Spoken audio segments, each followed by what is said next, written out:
Welcome to Lovin The Loveboat, a fond and funny look back on the world's greatest cruise ship-based television show. I'm Istvan, singer, songwriter, and TV fanatic. And I'm Michelle, pop culture enthusiast. Join us as we relive episodes of one of the most watched TV series of all time. Occasionally deviating to pop culture charts unknown. So come aboard, we're expecting you for another edition of Lovin The Loveboat.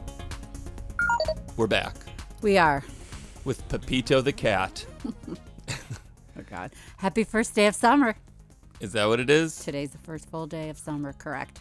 And I'd like to celebrate the first day of summer with two corrections, you guys. Because I am anal retentive, I went back and I listened, and I realized we were repeating things in the previous episode that weren't correct. And I know it's not that big of a deal, but it bugs me. The hospital they were talking about, Michelle? What was Wilshire it? Memorial. Oh. When Doc was sending his surrogate parents or whatever, you know, that's where they were getting their info from. That's where he was sending her off to for the greatest of care. And also they were visiting Puerto Vallarta. Gotcha. Not Cabo San Lucas. Thanks for the clarification. I know there's got to be some people like me out there, sticklers, accuracy, maybe keeping a Lovin' the Loveboat journal. I hope you are. But let's get into this episode. Michelle, what'd you make of it? I have, it was kind of lackluster. A little bit of repeating of a plot line. Yeah, I found it strange. I'm teetering on the railing, ready to jump into the ocean as far as this one is concerned. And I will give you many, many examples as to why. You know what I have that's keeping me going? What? Our listener Gwen Sharp's photo of shrimp cocktail. That's quite remarkable. That has given me joy for way too long. Makes you want to go on a cruise, doesn't it? It really does. And guys, if you are not following us via Instagram, you're making a big mistake because we are getting great submissions and we are posting them as soon as we do. Be sure to check out our Instagram. You can find it at, I'm not going to do the whole thing, Lovin' the Loveboat. You can find it. You'll see it. And we also got that amazing autographed picture. Oh my gosh. Of Tracy's from Doc. Yeah, that was incredible. You guys got to check it out. We're getting really cool things. Oh, here comes June now too. All right, guys. So welcome to episode 37. And allow me, as I always do, to give the three storylines. Today we have El Kid, written by Barry Blitzer. Secondly, we have The Last $100, written by Ray Jessel. And lastly, we have Isosceles Triangle, written by Mark Fink. I couldn't even figure out which one that belonged to. Yeah, I don't know. The titles didn't even really match the storylines. This episode, I think they cruised into the Bermuda Triangle and it got all wacky because this was a weird one to be a part of. But Michelle, we do have some pretty noteworthy stars. Can you please? Sure. Let me get started with the great Dabney Coleman. Yeah, he was great on this. As Van Milner. And interesting, he's still alive. Is he really? 91. And he was in an episode of Yellowstone last year. Wow, that's awesome. He was awesome on here. He's always great in everything that he's in. He really is. I was thinking about what I really liked him in when we were kids was 9 to 5. Oh my God, that was because when we were kids, cable TV came around, and so you'd see that all the time. It was always on, but I always liked it. But he was also in one of the Muppet movies as Yes. a villain, and he was fantastic in that. He's always good. Dabney Coleman has always been there for us. We He love really Dabney. has been. Yeah, he was great. Then we have Dena Dietrich as Renee Larson. Yes. Okay, she's totally familiar to you, correct? Yeah. Do you remember her? Who she really was? I totally recognize her. I've seen her probably in 1,000 things, but I couldn't even tell you one of what they were. Does the quote, "Don't fool Mother Nature"? Oh my gosh, she was is it the butter commercial? It was. Oh my God, yeah. Chiffon. Hello, my jolly jonquils. Hello, daisies. Why, you're not my daisy. Right, Mother Nature. They're new chiffonware bowls. Taste. It's my sweet, creamy butter. Nope, that's chiffon margarine. Chiffon margarine? Oh, no, it's my butter, all right. Chiffon fooled even you, Mother Nature. It's not nice to fool Mother Nature. If you think it's butter, but it's not. It's chiffon. Oh, yes, of course. Holy cow, those are huge. They were. Wow. Then we have Dave Madden as Wes Larson. Oh, man. And again, he was a crumb bum on this episode. But Dave Madden, as everybody should know, Reuben Kincaid from the Partridge Family. I referenced the Partridge Family on the last episode, and I love Dave Madden. We love the Partridge Family in Yes. this house. Then we have one of my favorites, Oh, God. Rue Guys, McClanahan. this is a Golden Girls house, that's for sure. Well, you're wearing a Golden Girls tank top right now. Oh, that's right. I said it's a Golden Girls house. She plays April Dunleavy. Yes. She's fantastic. What more can I say? And yes, Golden Girls, Maude. She was in everything that I loved. Yeah. Then we have Gabriel Megor as the great Pepito. You know, I vaguely remember him once I was looking up information on him, but he was on a lot, Chico and the Man. He was like, so he was in like a lot, like 23 episodes or something. I have to go back and watch those again. But Yeah, I that's love that show too. basically all he did. I think like one other like Fantasy Island or $6 Million Man type thing, and then he just never acted again after that. Strange. It is.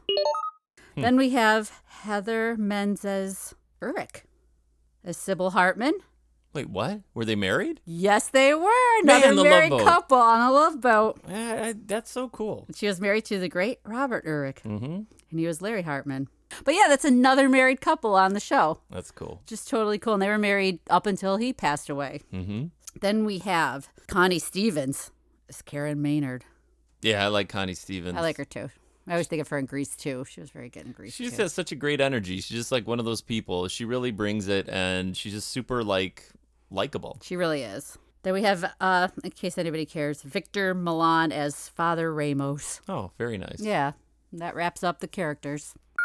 All right, well, let's set sail. Might as well get started then with Dabney Coleman and his brother as he prepares to embark on the ship. Yeah, they kind of just like really quickly. Sometimes they do this with the show. I kind of like it when they're like not on the ship yet. Mm-hmm. And they have some weird, frantic sort of exchange when people are usually getting out of a cab, getting ready to get on board. And they basically give his little backstory of him having fallen on hard times. Van, you are my brother. I have to tell you, you're crazy. You could live for a couple of months on what you spent on this cruise. Well, then where would I be? I'm still unemployed. Look, if I'm going broke, I'm going out with a bang. Peter, look, after a year of turn down, so I'm beginning to get a little picture. These companies want younger men, okay? So when I get back, maybe I'll get a paper round. All right? Okay. Meanwhile, while Dabney Coleman is checking in, the Larson couple arrives, Dave Mann and Dena Dietrich. And they come with Rue McClanahan. She works too hard because she's running the hospital that her father started. Are you talking about the Dunleavy Institute? Yes. Sounds more scarier than a hospital. Yeah, it does. It sounds like a place you never get out of. Right. Dunleavy Institute. But I will say she looks stunning when she arrived on that ship. Oh, man, she's rocking some serious outfits on this episode, She looks man. fantastic. Yeah, but then wait, what? Then they do your thing, your trademark. Did you direct this episode? Because they do the trademark Michelle bump in where he sees Dabney Yeah. and rushes over the fair weather friend that he will turn out to be and is all excited to see him. Van? Oh, my gosh. Wes, how are you? Van Milner. I haven't seen you in a dog's age. Hey, well, how are things at Larson Box and Paper, right? Well, I've grown a lot since then, old Yeah? man. It's Larson Industries Limited. Well, now. that's great, great. And the only thing that isn't limited are the profits. Sounds good. Hey, come on, say hi to Renee, okay? Oh, yeah, sure, yeah. Renee? Honey, you remember Van Milner? Hi. Oh, How are you, Renee? Of Good course, to see you. I'm fine, How you thank been? you. Oh, this is a friend of ours, April Dunleavy. Hi, how are you? Hello. Can't get over it. Van Milner. Yeah? McCullough Marketing's boy genius. Genius? Boy. Hey, you're not on this cruise alone, are you? Well, yes, but I'm not going to make a religion out of it. As a matter of fact, does anybody want a drink? Sure. Great. Oh, Wes, well, I think we ought to get checked in first, don't you? Why don't you two go ahead and we'll join you later? That sounds good. What do you think, April? Fine. Good. I think it's this way. I'm not sure. See you later. We'll see you later then. Yeah, Okay, fine. good to see you. Okay. You know, the Love Boat is traditionally about people meeting new people, about people getting lucky, about people hooking up. But this episode takes a little different detour. A couple of, are they newlywed? No. No, they've been together for a while. Yeah. And for whatever reason, cannot conceive a child of their own. No. So they are on this cruise to adopt. And they're very nervous, very excited. But they speak to, I believe, Julie first. Hello, welcome aboard. Hi, I'm Julie McCoy, your cruise director. Welcome aboard. Thank you. We're the Hardmans, Larry and Sybil, otherwise known as a temporary twosome. Temporary. We're expecting a baby. You don't look, You know, that's what I keep telling her. We're adopting. a baby boy. He's waiting for us at the St. Teresa Orphanage in Puerto Vallarta. Well, that's wonderful. But it sure seems like a long way to go to get a baby. Well, we've been on the waiting list for 4 years. Well, you see, most tourists bring back pottery from Mexico. We just wanted to be a little different. It worked. Bye-bye. Julie has immediately glommed onto this couple. Well, because Julie's a little angel. She really is. And she cares deeply about people and their happiness. I mean, that is her job, but it's just like the reason that it's her job is because she's so good at it. Mm-hmm. And so it's kind of nice because this would be a pretty nerve-wracking thing. And as we find out that they've been waiting for like 4 years for this to happen. I mean, I can't even imagine the difficulties of adopting. I don't think adoption's ever been easy. Right. Julie's their guardian angel. Definitely. But who have we missed? The lovely Connie Stevens. And she's a friend of Julie's, right? She is. And so she's excited to have her on. Boy, Julie's got her hands full on this episode. But she arrives, and you're not surprised that Doc is hovering around, waiting in the wings. But also, Captain Steubing. I know. It throws his hat into the ring as far as trying to win this attractive friend of Julie's over. Gentlemen, I would like you to meet my good friend Karen Maynard. Karen, this is Captain Merrill Steubing. How do you do? And Adam Bricker, our ship's doctor. Hello. Hi. You know, this is my very first cruise. Now, it may take some doing to make me into a sailor. I wouldn't try to make you into anything. I like you just the way you are. Karen, maybe I better show you your cabin? If you need anything, just holler. Or better yet, just pick up your phone and dial number 1. That's me. All right. Let's take the elevator. You would think Julie would stop bringing her girlfriends onto the cruise ship because as soon as she brings one on, the crew just attacks her. Yeah, but you know what?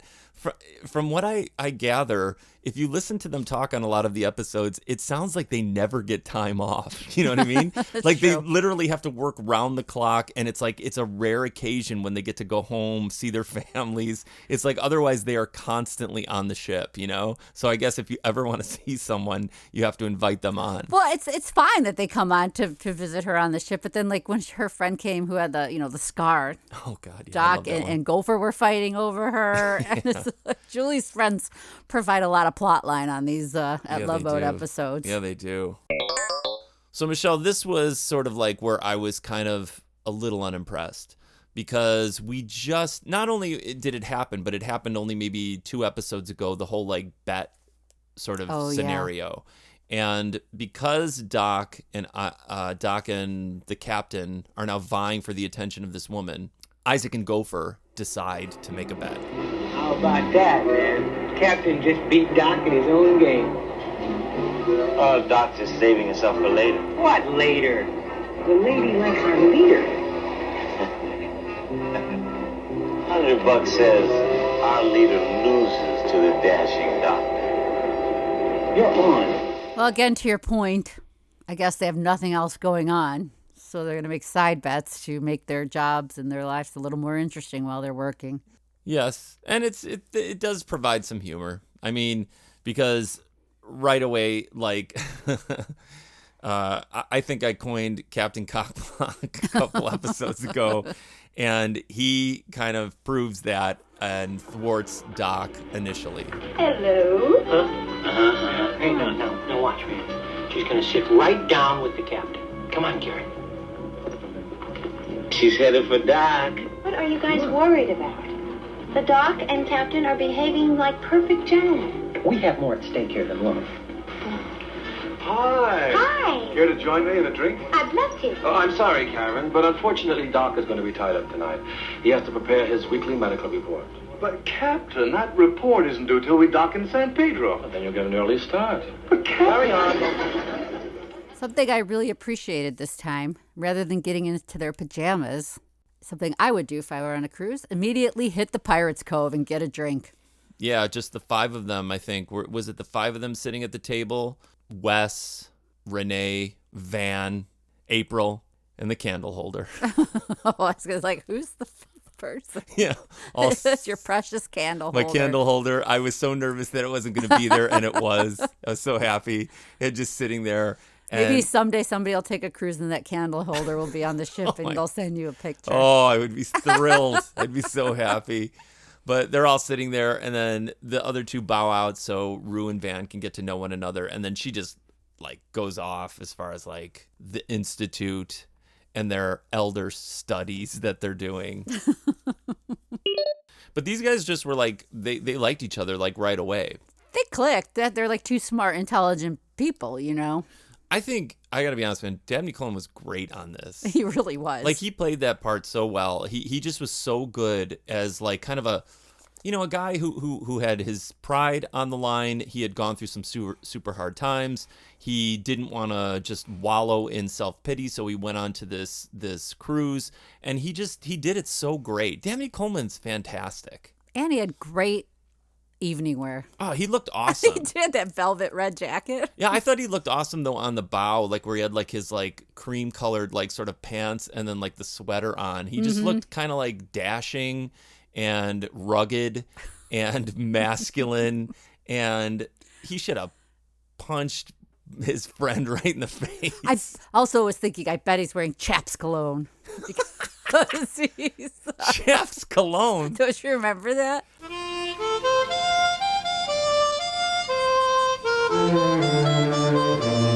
Now there's a cologne a man feels comfortable choosing for himself. Chaps, by American designer Ralph Lauren. Chaps is a cologne a man can put on as naturally as a worn leather jacket or a pair of jeans.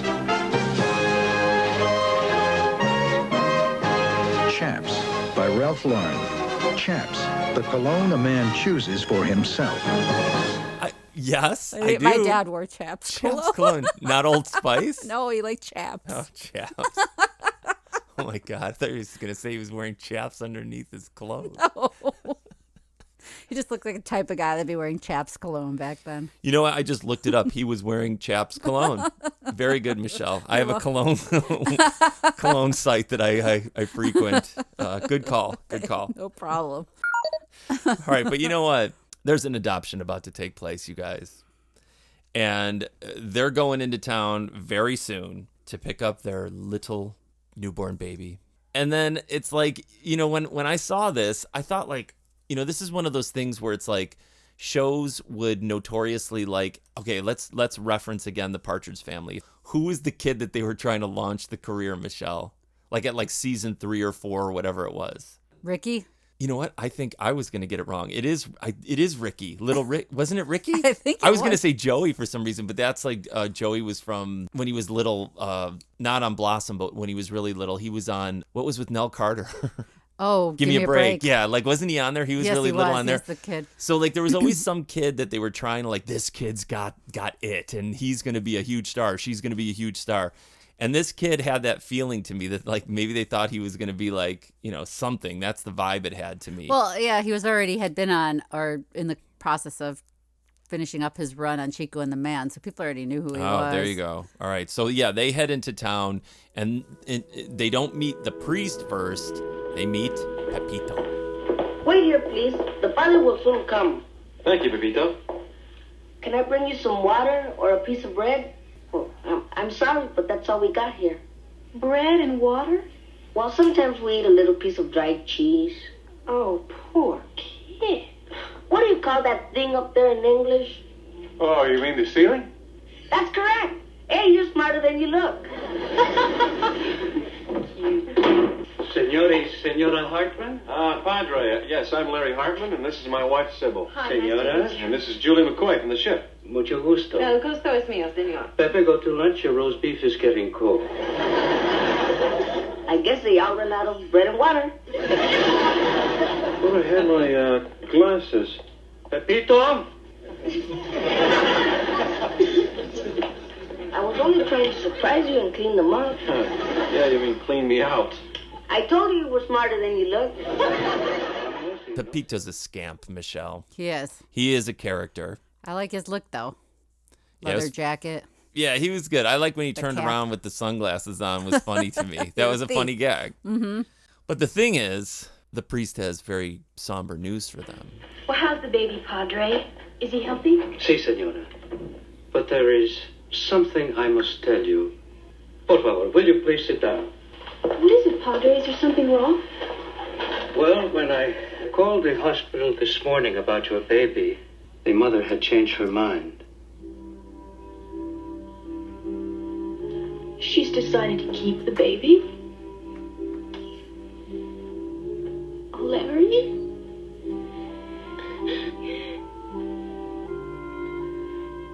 Honey, I know how long we've been waiting, and maybe next time. Mrs. Hartman, Sybil, there'll be other babies. I mean, I can understand her for wanting to keep it, but it's just... It's not fair. I know, senora. I know how you must feel. Padre, is there anything that you can do? I mean, we've come so far, we've waited so long. We've planned. Well, there is another child up for adoption. He is, Another boy? Oh, Larry, did you hear that? Well, he's perhaps a little older. Oh, it doesn't matter. When can we see him? You already have. Pepito. Pepito? Padre, you've got to be kidding. I mean, we wanted a baby. He's practically ready for high school. Dear boy, Padre, but... He needs much love and understanding. It has not been easy for him. He has problems. Yeah, like, stealing. His problems could be solved if he found the right parents. It takes patience.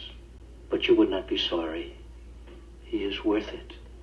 Well, we do have a lot to offer him. Honey, I don't know. We're set up for an infant, not a juvenile delinquent. Well, so he swiped your sunglasses. Big deal. I see that you have a very big decision for you. But please, por favor, do not feel pressured. Take plenty of time to think it over.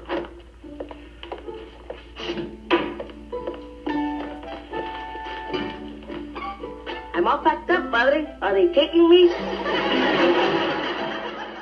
Well, that is some incredibly disappointing news. I can't imagine, waiting all that time to adopt a baby and then you go all the way out there to find... You know, it is the mother's prerogative if she chooses to keep the baby. And I appreciate that they didn't get totally angry about it. They were just sad, you know. Oh, they handled it really well when you being delivered that kind of news. Yes. Oh, my gosh. Yeah, that'd be crazy. So who does the priest offer up to them? Feisty Pepito. Yeah. Yeah. And I thought they handled all that really well, too, though. Mm-hmm. You know, because the dad, or, you know, Robert Urich, he reacted exactly how you would. You know, when you're thinking that you're going to be going home with a little baby and then you've got this fully grown kid. Troubled kid to boot. Yeah. And then the woman was so open-minded and kind about it. She had a lot of love to give. Yeah. And then the show handled it great with him being packed and ready to go. Can we talk about, I believe then because they were traveling and doing all this stuff, right, it was more of an on-location episode. Oh, yeah, I had a note. Do you have a note about the lounge, the disco lounge? Because it's not our traditional dance lounge. It was some really weird, huge... No. You didn't notice that at all? The thing that I noticed was it was like an elderly extras cruise. Well, that's what I'm talking about. I think it was on a real cruise. It was. And then that lounge area was humongous. It looked like an airport waiting area. No, I didn't notice specifically. That's a really good call. I just noticed that it was different in that this really was like a real cruise because the people they looked like real regular people and most of them were older people. I was waiting to scan the crowd and see my grandmother that loved to go on cruises, Pacific Princess Cruises to be specific, in that shot at some point. I was looking for her yellow giant hair. Well, speaking of extras, though, I'm jumping the gun. Did you see our guy? Did No. you see Johnny Disco? No.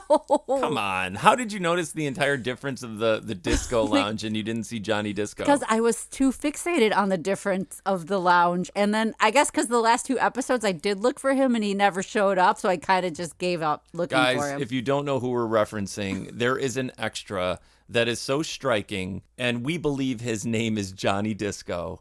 And he, much like the candle holder, shows up almost on every single episode so far. He is in the gambling casino, Michelle. Rats. Now I have to go back and watch it. As they pan across the room, he's facing forward with his glorious mustache and his slick back hair in his suave splendor, and he's just sitting there pretending to gamble. No, and again, I was like, wow, this is like a real gambling, because cruise ships do have a big casino area. So do you like that they were just letting Pepito gamble? I was thinking about it because that other kid couldn't play the slot machines. Yeah, what was it?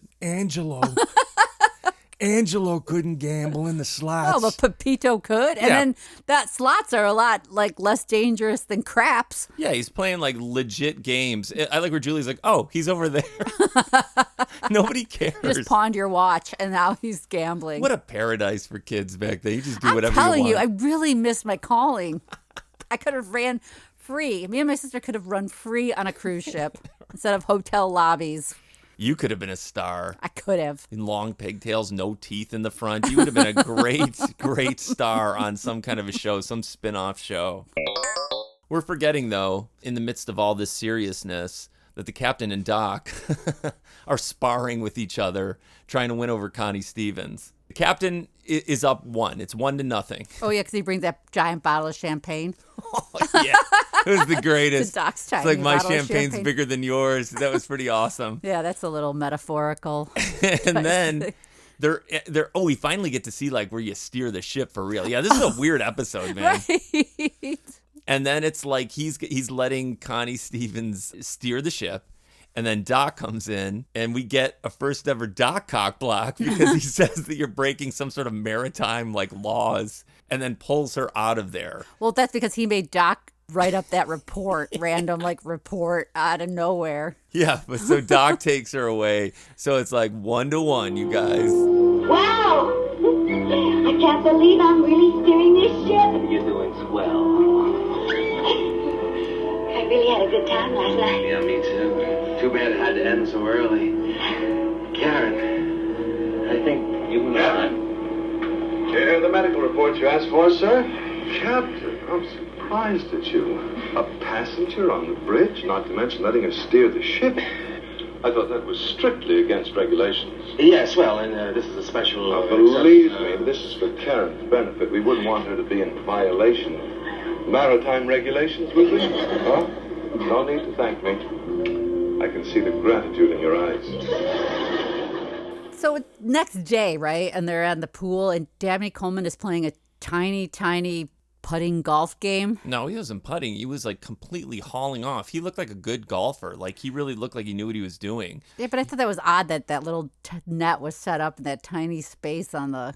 Why? Would you rather be skeet shooting? There seems like there would be other places than the pool area for you to... haul off and hit a golf ball as hard as you can.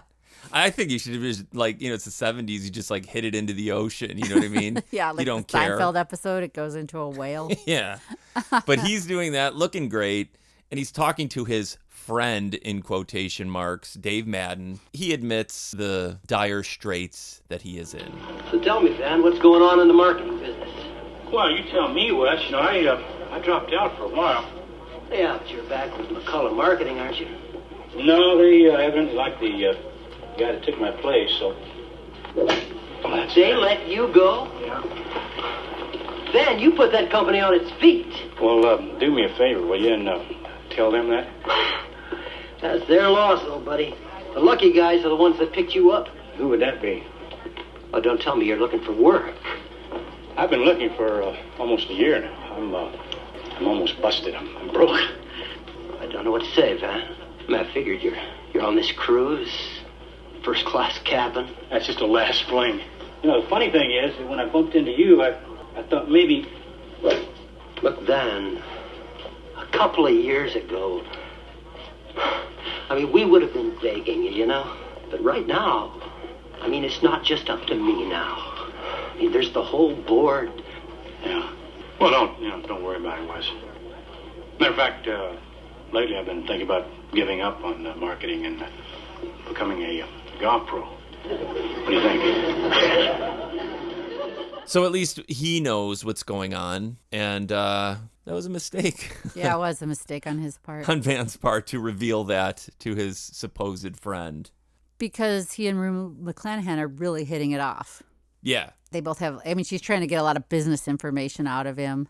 Marketing. Oh, marketing, yes. Which is weird because it's like I always assume like hospitals are raking in money, and it's like she's like, we need to make more money for our research or whatever. But I can understand that marketing. I mean, look at even now how many commercials you see for hospitals. They're all vying for your... Yeah, I guess it's true.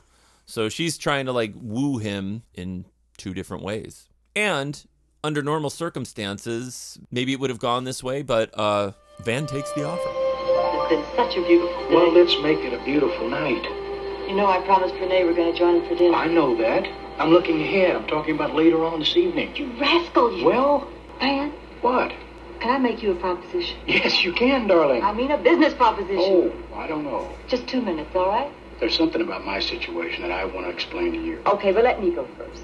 All right. I want you to take Jerry Hamlin's place at the hospital.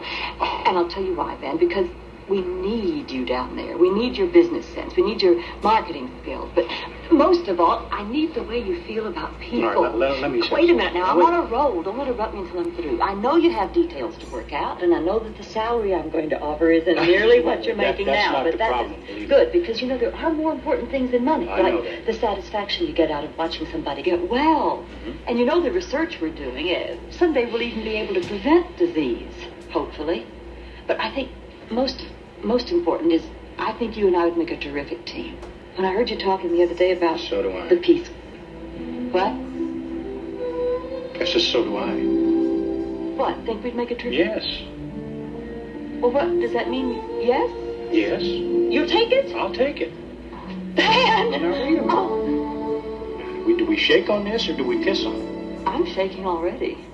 Well, then we should kiss. I think so. But who wouldn't? And that's where things kind of turn a little weird on their plot line. A little? What do you mean? He didn't ask. He doesn't, like, he wasn't, like, going for the job. In fact, he didn't want to talk business the whole cruise. Yeah, but I thought it was insanely weird, the whole thing. Yes, because then, like, the couple comes to Rue's room and, like, tells her, like, he doesn't have a job and he's going to try to get a job from you.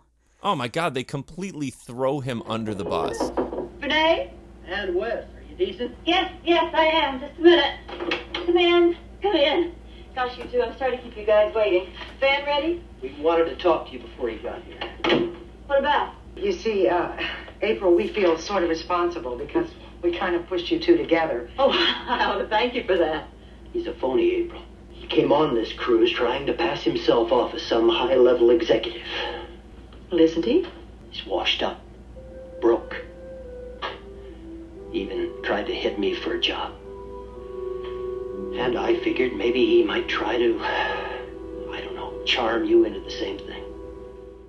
This made no sense to me. Maybe it made sense to you or anybody else out there, but it's just like the guy lost his job and then they treat him like a leper of some kind. And he's like, he even hit me up for a job. Well, isn't that what you do? It's called networking. And the dude is boasting that he made like over $6 million in 1978. It's just like, hey, maybe you could take somebody on. I didn't understand any of it. They acted as if he was forthright with them. He wasn't pretending that he didn't have something. Right. Oh my gosh. It was so crazy to me. Yeah, I agree with you. It's strange twist. Yeah, I was, but you know what? That's the thing is like, I got genuinely upset. I did too. I was like, he's a good guy. Maybe that's the Why point is of he it. doing this? It's blowing your mind, and it's like it's having the intended impact. Like I really was upset over the whole thing. And then when like Rue McClanahan was like really mean to him in her cabin, I felt so bad. But then he took it so kindly and he left. He didn't push it. Wait, hang on. Kindly, there's a better word. I mean, he did it with such grace and dignity, and it was it was such leading man acting. It was fantastic. Dabney Coleman was the man. He really was. And it's just like he was great, and he was handling all of this difficulty, all of this disappointment, this humiliation in such an incredible way. I salute Dabney Coleman at all times. But Pepito is gambling. Then they get mad at that, right? And doesn't he threaten to spank Pepito? That was so insane. Like, you just met this kid. He's like, what was he, 14 years old? How old is Pepito? I don't even know. 12? I don't know. Maybe 12. 12 seems to be the going age for teens, preteens on the Love Boat. Yeah, and Robert Urich's going to spank him. And then it's just like, Pepito's like, no one's putting a hand on me. And then he takes off. I don't blame him. No, I know. It was so strange. Well, but the kid is stealing and gambling. So it's like, you got to do something. But he just took him out of an orphanage and you threw him on a cruise. Can't expect him to change overnight. Julie, have you seen Pepito? Not so far. Oh, he's over there. Coming in fielding, every roll. Place your bets, please. 11, winner 11, pay the line. Look, young man. Pepito, where have you been? And where did you get that money? It's mine. From Shining Shoes. I make big tips. 7. Is that the truth? Sure. Oh, Pepito, did you take Larry's watch? I didn't do nothing. Oh, come on. Now, who would buy a watch from a kid for $10? Anybody. It's worth at least 100. 14-karat gold. All right, that does it. You're coming to the cabin for a spanking. No way. Nobody puts a hand on me. Yeah, except your loving father. Larry, don't spank him. Just a talking to, okay? This kid's a thief. Well, maybe if you just send him straight to bed. What? 31? That's my number. I could have been a winner. Winner, all right. We're the ones who lost out on this deal. Coming in fielding, every roll. I thought it was weird, too. Another weird scene. Where then, like, Pepito runs away on the ship, kind of. I love that scene. And they're all looking for him. I think that in this episode, so Michelle, weird. that it's pretty safe to say that there has never been another, national television show that has said the word Pepito more times than this episode. Pepito! Pepito! Pepito! Pepito! Pepito! Here we go, amigo. Now we put you in the ocean, and it's back to Mexico where I belong, with or without parents. Pepito! Wait! Pepito! Leave me alone. I want to go home to the padre. Pepito, you have a new home. With us. We love you, sweetheart. Pepito, they love you. Honest. Then why was he going to give me a spanking? Because you were stealing. I always steal. Before I went to the padre, I had to steal so I could eat. You don't have to steal anymore. You'll always have plenty to eat. But you don't want me. You want a baby. Pepito, what's a guy like me gonna do with a baby? Except wait for him to grow up into a boy like you. I mean, babies can't even talk. You can speak 2 languages. We can go places together. We can do things. Play baseball. I don't know how to play. Well, I'm not much good either, but maybe we can learn something together, huh? Speaking of poor Connie Stevens. Why? Because she doesn't know who to pick. Like, she has to pick. She just have fun on a cruise ship and then call it a day and go home? Yeah, I guess not. Yeah, it is. It's kind of unfortunate for her. She was just like the rope in a tug of war. Mm-hmm. But you know what? Guardian angel, Julie, she comes to the rescue. She's helping with adoptions. She's helping with her friend. And she gives these horned up gentlemen an ultimatum. Would you like to have lunch with me this afternoon? I think we should talk. Right. Oh, you don't want to associate with a guy who stoops to fake boat drills, do you? No way. Knowing you, I wasn't interrupting anything important. That's telling him, Captain. Julie, excuse me, guys. Karen has just told me that she's made a decision.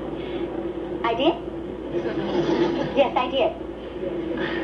Now, she can't go on like this any longer, so she asked me to tell you that she'll meet you both on deck tonight at 11 o'clock. I will? Yes, I will. And that's when she'll tell you who it's going to be. Now, are you both willing to abide by her decision? I can live with that. Sounds fair to me. It's fine with me. Me too. Till tonight. Kind of seemed, though, on the cruise ship, she was more like enjoying her time with the captain. Who, Connie Stevens? Yes. Yeah, of course you do. You're always team Stewie. I'm liking Doc more and more as these episodes go on. But yeah, no, maybe she was. I don't know who she was leaning towards. And we'll never honestly. know. No, we won't. Because I've got a phrase, Michelle. What is it? Doc and the captain. I'm not going to say it, bros over hoes. I'm going to say semen over Stevens. Oh my God. Yeah, that's right. Wow. I wrote that down, actually. New T-shirt alert. Because they decide, and I actually really love this. This was my favorite part of the episode, is that they chose each other and their friendship than either of them winning this woman over. And it's like sometimes they really do it on the show where like the captain and Doc have like a really, really great friendship. Mm-hmm. And they really did kind of like represent that on this episode at the very end. And I really love it. Did you notice that? I did. I liked the way it ended between the two of them. Yeah, I thought it was really great. And they were both like basically like admitting that to one another. And an awkward handshake. Could have just been a hug. I mean, they were friends, best friends. But it had to be a weird handshake. You got to keep it kind of manly in I guess so. 1978 or whatever it was. But I thought it was really nice, and I thought it was, except for poor Connie Stevens, because she got like dissed. Jilted. Yeah, I know. And nobody showed up at 11. Poor thing. She's probably luckier in the end.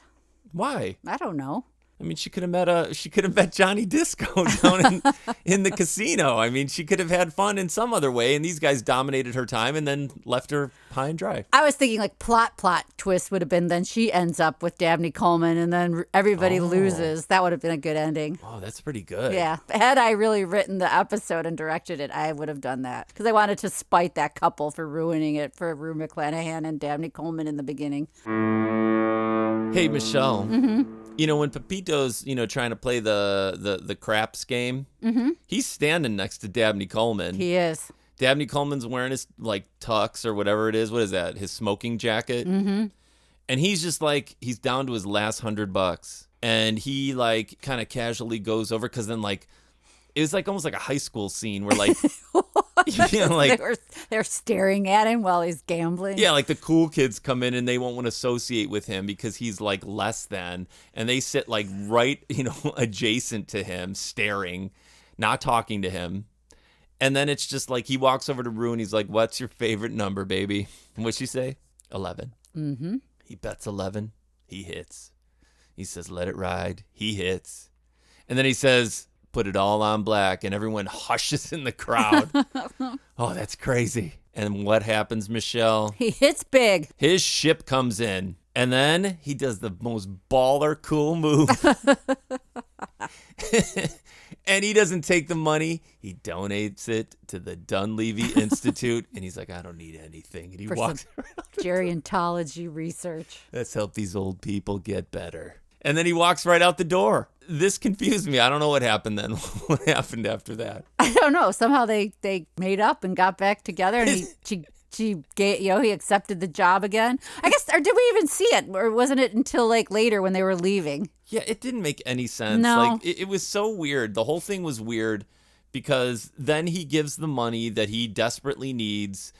And then she like comes back to him and he takes her back, which he should not have. Yeah, he should have gone and got Connie Stevens. Exactly. And he should have said, "You go back to your hospital and good luck, baby," with the other incompetent guy that's like running your hospital into the ground. Correct. But instead, he does take her, takes the job. And then all of a sudden, what does Reuben Kincaid? Yeah, what does Reuben Kincaid do then, Michelle? Then he offers him a job. Yeah, Johnny Come Lately gives him a job offer after the fact. Oh, there she is. Hi there, big winner. Yeah, that was some king-size donation. A lot of style, old buddy. There might be a place for you at Larson after all. Well, Wes, I think you'd have to talk to my new boss about that. Oh, really? Well, Dunleavy Institute's getting a good man. So is April Dunleavy. Oh, Congratulations. That's terrific. Congratulations. Because what possibly could have made them think like he was this money-grubbing person looking for a job? And then, he's going to donate $14,000, so now I'm going to give him a job. I was livid. But I guess he's going to be happy helping her. I hope that he gets a better job beyond that one. I think they implied they were going to get married, too. So I don't know. See when she had like that cat suit on or whatever it was? I know, she looked great the whole like time. that hood thing. That was pretty cool, man. I thought she looked great in that. I love that outfit with the hood. Yeah, it was pretty cool. You know, Michelle, we forgot to mention that when the entire 600 people on this cruise were all screaming Pepito's name, and he was hiding himself so well, that it really dawns on Robert Urich of the mistake he's made. And they start to get very concerned that they've lost him. Where could he be? And Pepito basically was going to take a raft and just that's right. jump overboard and sail home, I guess. I don't know. He That was was going to his plan. sail back to Mexico. Yeah. But they catch him just in the nick of time. There are no spankings. And, you know, they recommit themselves to him. Robert's going to teach him how to play baseball. Yeah, it's already to the best part of a dad. That's right.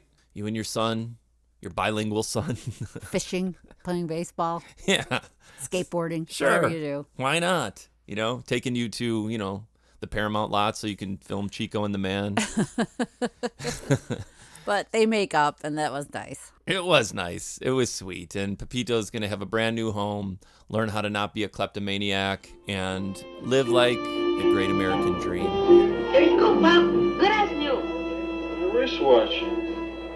Pepito, you No, I make them good trade. The baby silver spoon and a couple of good horses at Caliente. Michelle, any final thoughts on this one? I do have a final thought. Ladies and gentlemen, final thoughts with Michelle. I wish I could time travel and take a 1970s cruise. Well, are you ready for the surprise I've got for you? No.